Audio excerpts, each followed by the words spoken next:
Bonjour monsieur, Bonjour, vous êtes André Collier. Monsieur André Collier, nous sommes dans un magnifique site. Dites-nous un peu où est-ce que nous sommes. Nous sommes au village Gladiateur à 4 km de la sous-préfecture de Zérékoré et situé à plus de 10 km de la préfecture de Zérékoré. Le village Gladiateur est un site agro-touristique. Nous faisons de l'élevage ici, nous faisons de l'agriculture. Mais l'objectif réel du village Gladiateur, c'est la production, la commercialisation ici. Donc c'est un site agro-touristique où nous recevons beaucoup de personnes, beaucoup de visiteurs, beaucoup de touristes. Pour le moment, on n'a pas de site d'hébergement. Nous avons démarré ce projet-là il y a quelques semaines.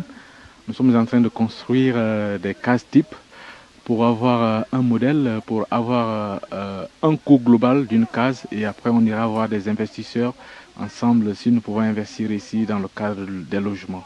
Gladiateur contemporain, c'est mon nom. C'est un sobriquet que mes amis m'ont donné, vu ma ténacité, mon courage. Quand je commence et je termine. Voilà pourquoi j'ai créé le village et j'ai dénommé le village Gladiateur. Donc le site a été créé par André le Gladiateur. Tous les visiteurs sont des gladiateurs parce qu'ils se retournent généralement avec quelque chose dans la tête. Ou soit ils viennent, ils me prodiguent des conseils, des astuces, ainsi de suite. Aujourd'hui, j'ai installé des poubelles partout. Une manière pour les gens de protéger l'environnement. De protéger l'environnement. Et aussi, j'initie chaque année un reboisement. L'année passée, l'année surpassée, nous avons reboisé plus de 300 flamirés. Et l'année passée, nous avons reboisé 300 flamirés. Et cette année, nous voulons reboiser du village Gladiateur jusqu'à la sous-préfecture des flamboyants. Donc c'est pour dire que nous travaillons d'arrache-pied dans le cadre de l'environnement. Nous sommes devant la case du village Gladiateur.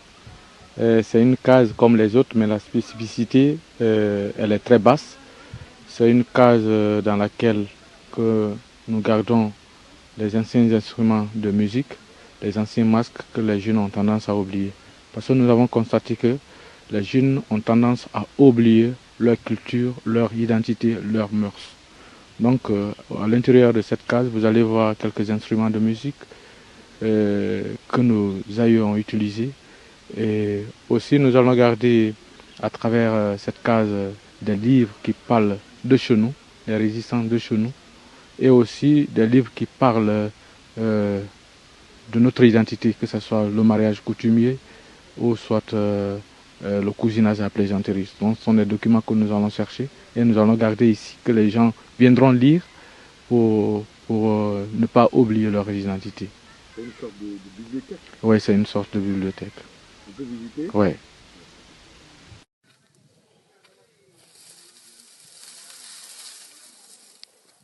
Voilà, nous sommes à l'intérieur de la case qui est une bibliothèque. Nous voyons plusieurs masques accrochés au mur. Dites-nous un peu, expliquez-nous un peu les origines et puis la signification de ces masques. Je disais tout de suite que cette case, c'est pour garder tout ce qui est ancienneté de chez nous. Donc vous voyez à l'intérieur des masques, des instruments de musique que les jeunes ont tendance à oublier. Vous voyez, ces masques-là représentent l'identité des communautés forestières. Donc avant, lorsque le Pelé se déplaçait pour aller dans un lieu thomas, il se déplaçait avec un petit masque. C'est ce petit masque-là qui l'identifiait de l'autre peuple. Donc c'est pour vous dire que ce sont des choses à immortaliser, ce sont des acquis immatériels et matériels et immatériels qu'on doit valoriser. Vous avez ici le masque Thomas, le masque Pelé, le masque Manon, le masque Kissi, le masque Konya et le masque Manon. Donc c'est pour vous dire que avant le passeport existait. C'est ce qui servait de passeport. Et ici, vous avez Dawale. C'est un jeu qui se trouvait dans le palais royal. Dans le palais royal avant. Donc c'est ce que le roi jouait avec ses enfants ou soit avec ses collaborateurs. Et là, vous avez deux flûtes. Ces flûtes-là, c'est pas comme les autres flûtes. On appelle généralement le toulou. Il y a deux types de toulou. Il y a le toulou naturel et il y a le yakwa toulou. De nos jours, les jeunes ont tendance à oublier tout ça. Aujourd'hui, quand vous demandez à un jeune qu'est-ce que le Yapatulu, il ne va pas vous dire parce qu'il ne connaît pas. Ce sont des anciens instruments de musique qui datent de longtemps. Donc nous cherchons ces instruments de musique-là et nous gardons par devers nous ici pour montrer aux jeunes qui ont tendance à oublier leur identité culturelle. Nous avons deux sources d'énergie. Nous avons des panneaux, donc des panneaux solaires. Et nous avons aussi un groupe électrogène sur lequel nous avons installé un dynamo qui nous permet d'avoir de l'électricité.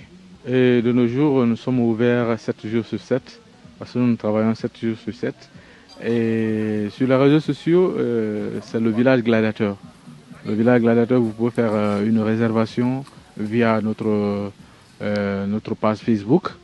Et nous avons aussi un numéro standard sur lequel vous pouvez faire aussi votre réservation. Le 624 15 68 97.